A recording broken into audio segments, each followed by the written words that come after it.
On behalf of all the groups that have been opposing the three infrastructure projects in the Bhagwan Mahavir National Park and the Bhagwan Mahavir Wildlife Sanctuary, today we have got very good news to report. The Central Empowered Committee, which faced not just a complaint from the Goa Foundation, but from hundreds of environmental groups from all over the country. The signatories went to more than 60 pages of persons who had signed declarations opposing these three projects. Today, the best possible news has come up from the Central Empowered Committee, which has recommended in their report dated 23rd of April to the Registrar of the Supreme Court the following three projects, that is the railway project, is recommended for wholesale cancellation. Please repeat, the doubling project of the Southwestern Railway has been recommended for complete cancellation.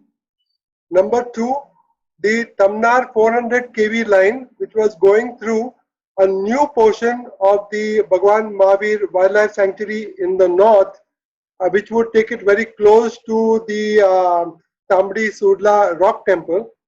That has been cancelled, that alignment has been cancelled, and the Tamnar authorities have been told to go back to the old 110 kV alignment where there is already a right of way and where there will be no further damage to the forests.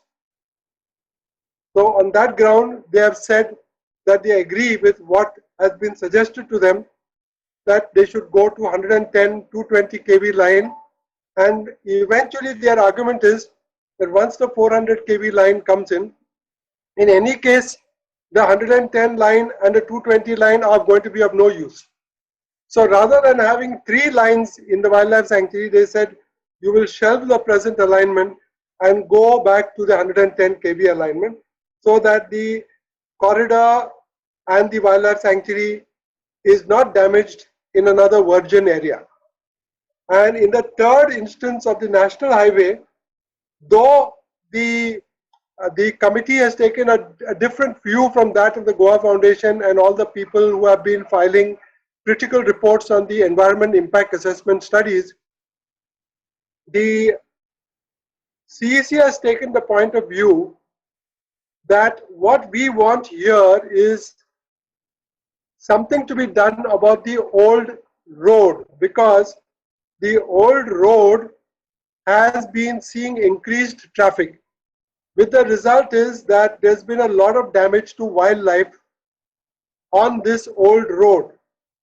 And they say that instead of expanding it in the way it was originally proposed, what should be done is that the elevated highway should be taken into much earlier than where the PWD plans to start it. So that they say the wildlife for the entire portion of the elevated highway would have complete movement across the area without having to be worried about trucks or vehicles or something moving along that road. Now that's the ecological reason that they are given, and technically one can go into this, but before we go into all this, but these are the three significant points. Abandon the railway project doubling. Number two, shift the Tanmar line, cancel that alignment today and take it back to 110. And number three, as far as the national highway is concerned, their most important conclusion as far as we are concerned is, they say that the National Highway 4A requires an environment clearance, which they do not have. And therefore, the project will have to get an environment clearance. These are the three principal findings of the CEC report. I have just touched the button and sent the report to all the people who are part of this press conference and the general media that we address in the state of Goa. And I would say that if you have got a copy of the report in front of you, you should go to page 102 of the report, which gives you the recommendations in brief. There is the recommendation of on the doubling of the stretch of the railway line from Castle Rock to Pune in Goa, which is phase 2, that is from Tinaigat to Vasco. They have taken the section, please note, not from Castle Rock to Vasco, but from Tinaigat to Vasco. And they have cancelled this entire segment of the railway approval granted by the Standing Committee of the National Board of Wildlife. Please note that our original complaint is against the decisions of the Standing Committee of the National Board of Wildlife, chaired by the Environment Minister Javadekar, and that these decisions were taken during a video conference on the 7th of April 2020.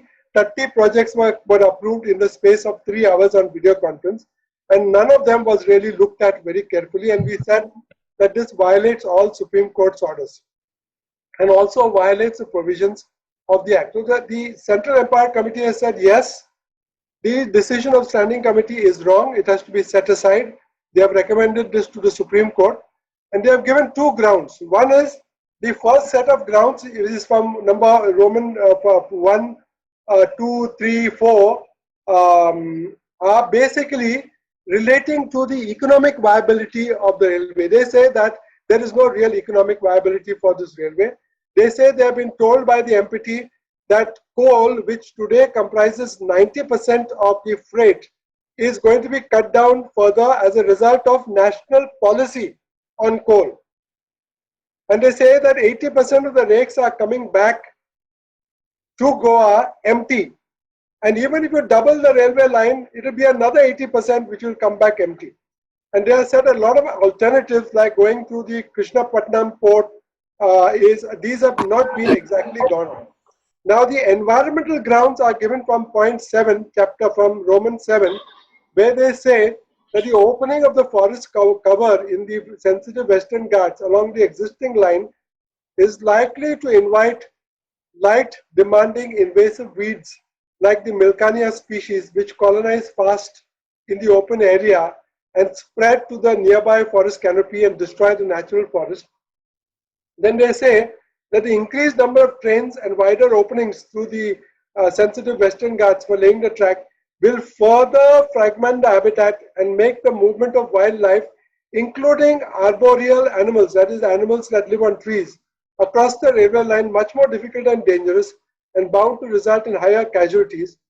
And then they say that the railway line cuts across the most important animal corridor in the Western Ghats landscape between Karnataka and Maharashtra to the state of Goa, and it is a serious impediment for movement of long-ranging animals like the tiger and the elephant.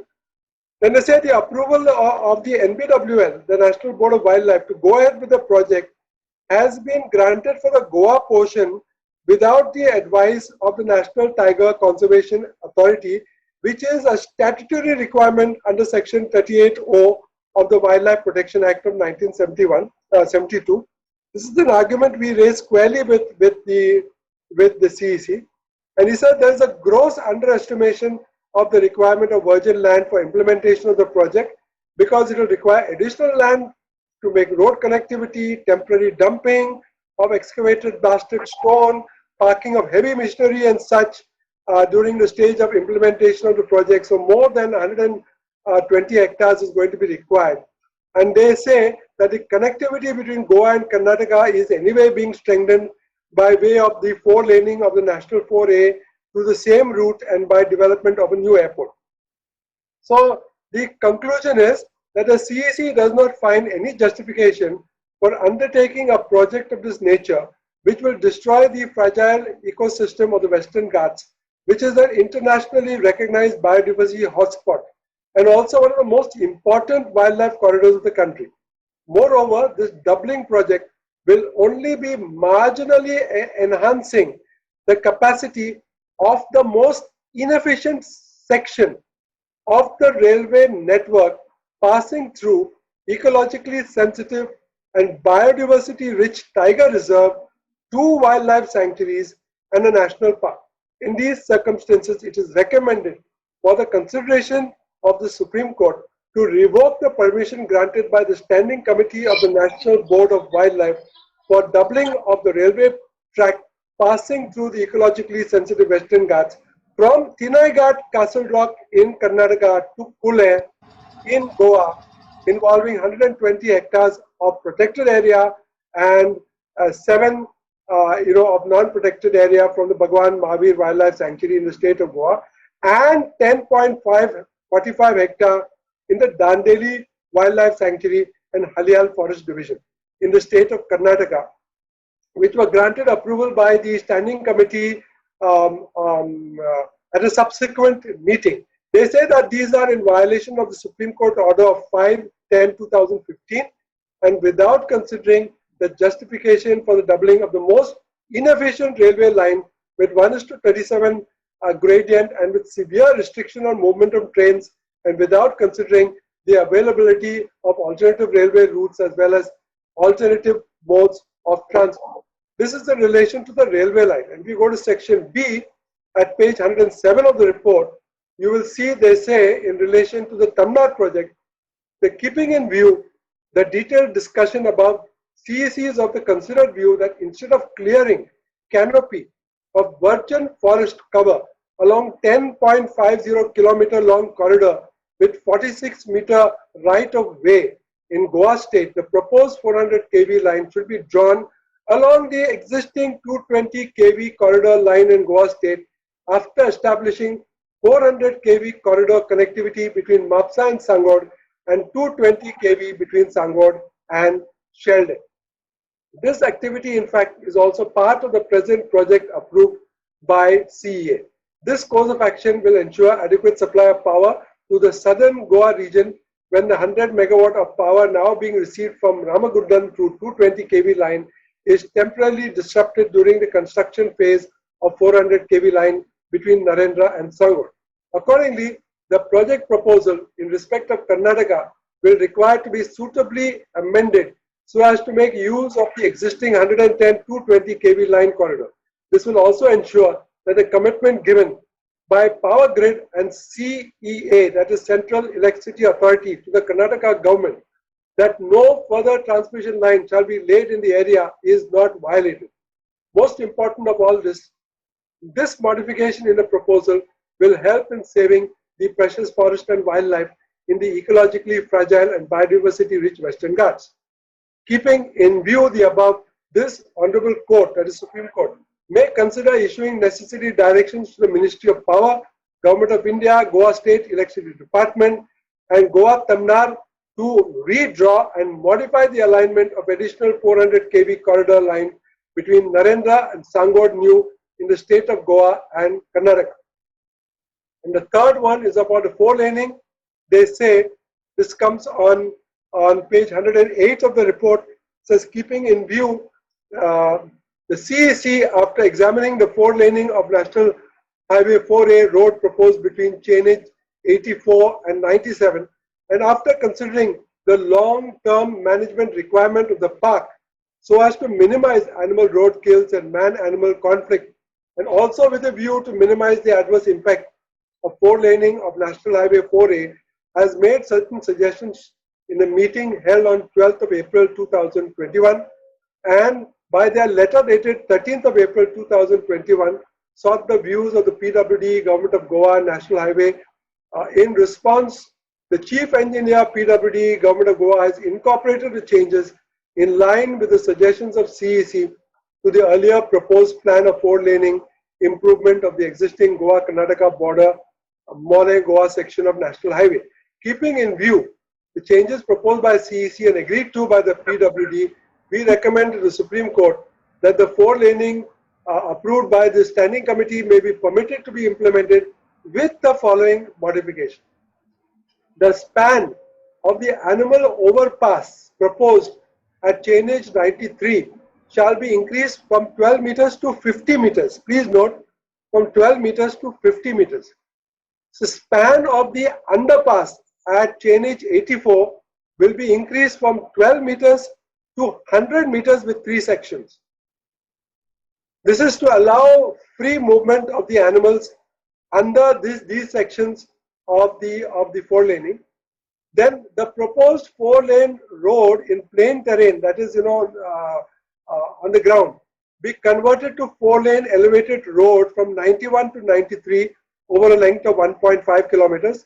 That is, over that length of one, they say take the road which is on the plain road now, take it up, so that you have a much greater area for the animals to move underneath the elevated highway. And they say that the proposal for diversion of forest land for non-forest purpose under Forest Conservation Act and the NBWR clearance will accordingly be required to be amended by the project proponents. The project being more than 100 kilometers in length, the environment clearance under EIA 226 is required to be obtained by the project proponent, and while doing so, the project proponent should keep in view the observations of the Honorable High Court of Karnataka before implementation, continuation of improvement of the 4-laning of the National Highway 4A along the 153 kilometers. So you can see these are the general recommendations that have come. These have now gone to the Supreme Court on the 23rd of April. And basically, let me sort of give you, the general conclusions. Railway project is to be shut down from Chennai Ghat up to Vasco on 2 grounds: economic unviability and inefficiency, and 2, vast damage to the wildlife sanctuary and national park. Because the railway goes through national park first and then it goes through wildlife sanctuary.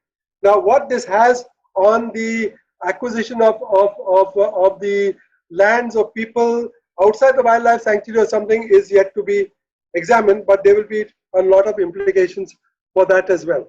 In terms of the Tanmar electricity line, we have ourselves recommended to them that you please use 110 kV, because in Karnataka the right of way of 10 kV line was used by Tanmar on the ground that the forest department was not giving them the permission to cut the trees. Whereas in Goa, the Goa Forest Department, like slaves, have given in all the permissions for cutting of the trees. We calculated that in Goa alone, more than 65,000 trees in the Western Ghats would be needed to be cut for the Tanmar project. We calculated it permission by permission and then gave it and went to the court on it, and our petition is pending before the court. So the CEC has agreed with us and said nothing doing. You go back to 110, where this line was put before the sanctuary was created. This was put in 1966. So at that time there was no sanctuary. You put this line, you got a right of way, you take this right of way, you remove both these lines, 220 and 110, and you put your 400 kV line. Now the response of the department has been that we will lose 100 megawatts during the construction phase, and the whole of South Goa will be in trouble and Goa will be in trouble. I think this was just a scare which they have raised. The Goa government electricity department is fully competent to be able to improve the efficiency of the transmission system, so that during the construction phase, in the wildlife sanctuary, they will be able to supply that 100 megawatt of power which they are getting from the southern grid. They should be able to supply it from the northern grid. And we will support them, all of us, because we are protecting our sanctuary and we are keeping it safe for all time to come. And if they are putting the 400 kV line in that 110 kV right of way, then what is going to happen is they have agreed to the CEC, they have told the CEC that the line will be 45 meters high. That is, it will be above 6 to 7 meters above the canopy of the wildlife sanctuary forest. And therefore, there will be no need to cut any forest below except for the transmission towers. And that space is already cleared for the 110 and 220 kV line. So we said you can put it there, because after you put the 400 kV line there and after you take the lines out of the canopy of the forest, then the entire forest will be restored back to the animals, and which is the only way you can meet the requirements of Section 29 of the Wildlife Protection Act, which is if you are doing anything in a wildlife sanctuary, it must improve the wildlife sanctuary and it must improve the conditions for the movement and welfare of the wildlife in that sanctuary. The third project which they have agreed to, now we may agree, we ourselves may agree, we may not agree. But as far as we are concerned, we are looking at what the CEC is saying. The CEC is saying the old road has been leading to a lot of animal mortality because the traffic there has increased. And this is going to increase. So do you want your animals to keep being killed, or do you want an elevated highway on the same stretch where the road is, but it done in such a way that for 11 out of the 13 kilometers, the road will be sufficiently above the ground so that tigers and every other animal can freely go and pass, and the corridor is maintained. Today the corridor is not there because the old National 4A highway is coming squarely and dividing the sanctuary into two portions. So let us examine it. This is what the CEC has said. All our wildlife groups will study this proposal. All of them will look at it again. We will send it out. But what is important on the national highway is that the CEC has said, where is your environment clearance? You should have got an environment clearance for this project. So they have said that before you continue any work on this 100-kilometer stretch, that is on the entire Belgaum-Panji stretch, you will now submit it to an environment clearance. So what is going to happen is work on all these three projects is going to come to a halt. The Tanmar project will have to recast their alignment. The National Highway will have to stop all their work all along the alignment everywhere. And the railways will have to close up their drawing plans and go back home with their railway project and keep our sanctuary in the present state in which it is. And we would go further and say that you had proposed so many mitigation measures for this new railway line of yours. Why don't you put some of these now for the single track? You didn't do it for 50 years. At least now can you do it?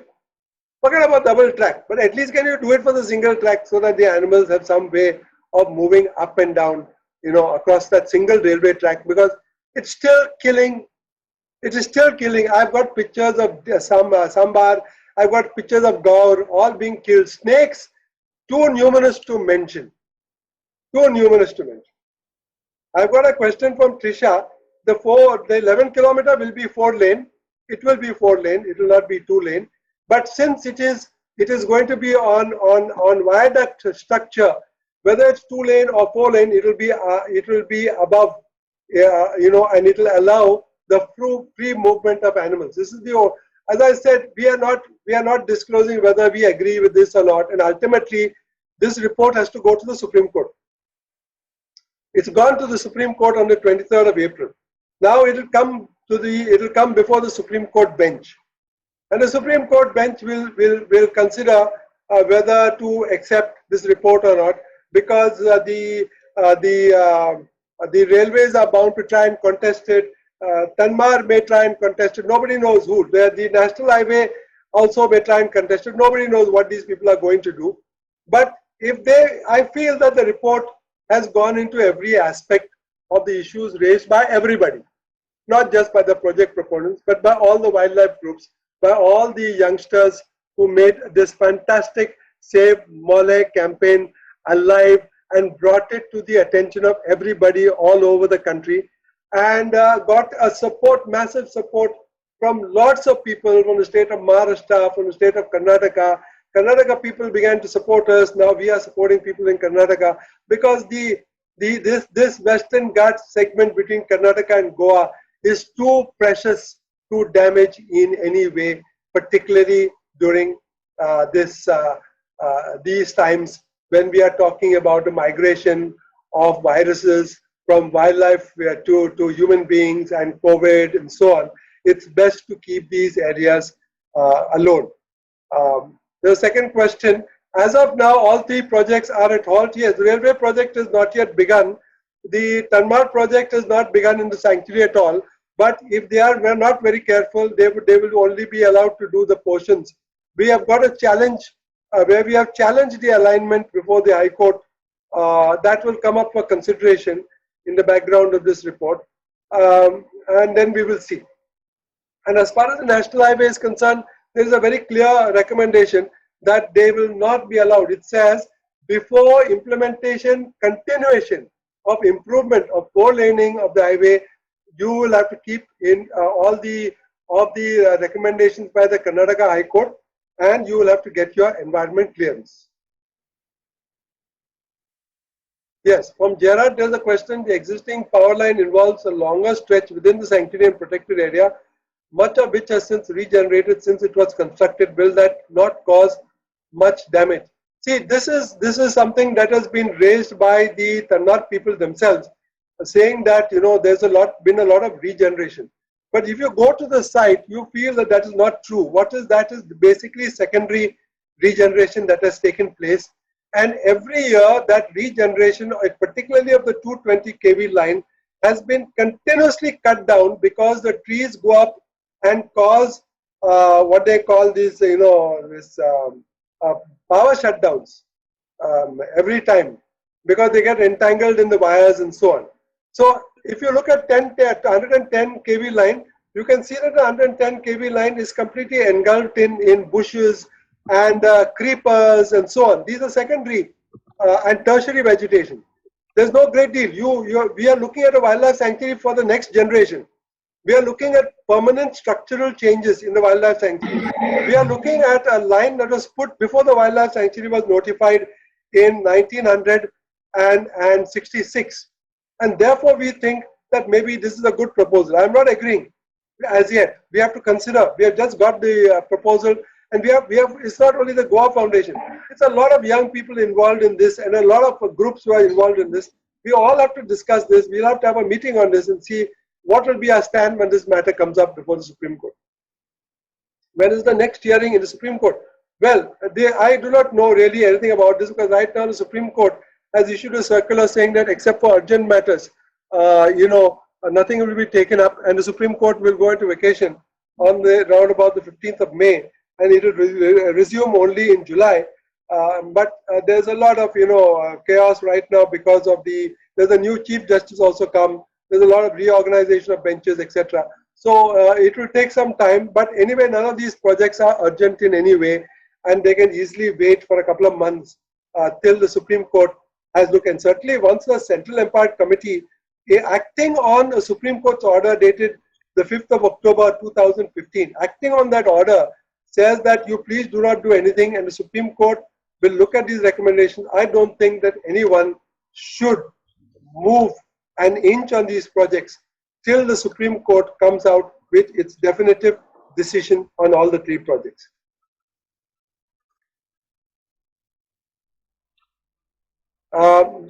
How do you look at the damage already caused due to the felling of trees for the Tamnar project in the large private forest area? To my knowledge, the only damage done so far is in the Sangod area. That is to 2,670 trees. Now that is challenged before the High Court, and we have also filed a further. But to my knowledge, no other private forest area has been cut for the Tanmar project, and they have still to get the order issued by the state government that has not been issued.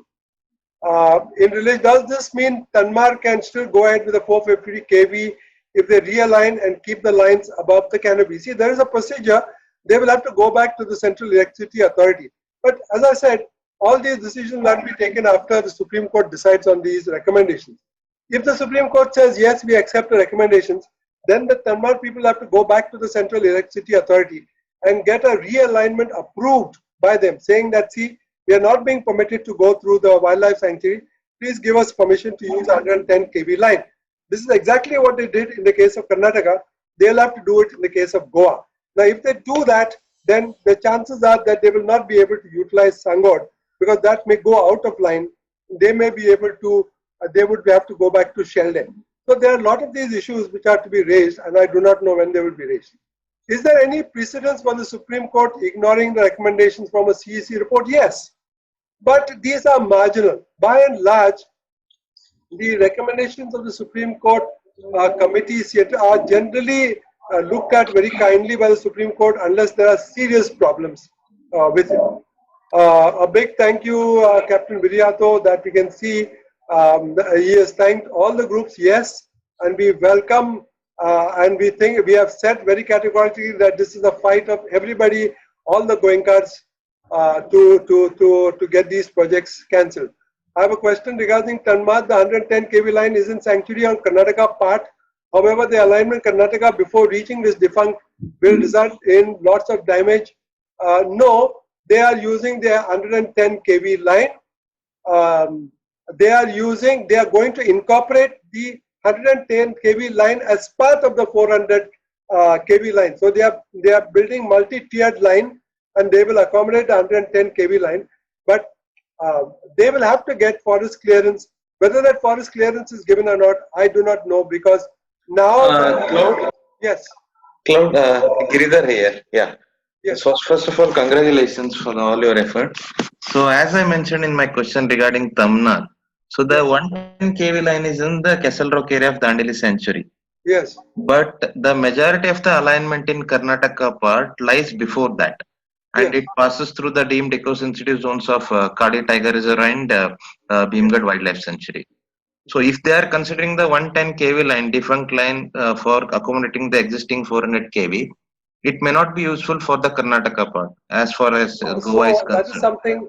See, that is something that the Karnataka groups anyway can raise, because Yeah, yeah, with the decision of the CEC now, the foresters in Karnataka who objected to the line, they will also feel happy that their opinions have been respected, and definitely. Yeah, this yeah, will enable you enough time to get back to try and ensure that yes, you ensure that if you don't want it, please tell them to take it somewhere else, because the Tanmar project in their application to the Forest Department and to the Ministry of Environment said, when they looked at the benefit cost ratio, they said the benefit cost ratio is 4,500 is to 1. yeah, yeah. I That saw means, that. that means there was so much of benefit for this project. They can easily bring down the BC ratio from 4,500 to even 1 is to 1.5 is to 1. Correct, correct, So they've got a lot of opportunity. Take the railway, take the line through different portions, but don't take it to Dandeli, and don't take it through good forest areas. These correct. are the last few forests. We are not going to allow them. Please let us join hands with the Karnataka group. Now, will you please allow the Goa groups again to ask queries in case because there's only 1 minute left. Any other question urgent, you can please send it to me by email, and I will respond to it. As I said, the report of the CEC now has been sent to everybody. Those who want, please send a message to me, and I will send it to them by return email. So thank you very much for coming for this press conference, and thank everybody. And I've already thanked the CEC, but I think what the CEC has done, and Mr. PV Jai Krishnan, Amarnath Chetty, Mahinder Vyas, ADN Rao, all these people have done, is that they have protected the wildlife sanctuary and national park for the future generations of Goans. And all of us in Goa will be grateful for them for doing very good work, very scholarly work, very systematic work to ensure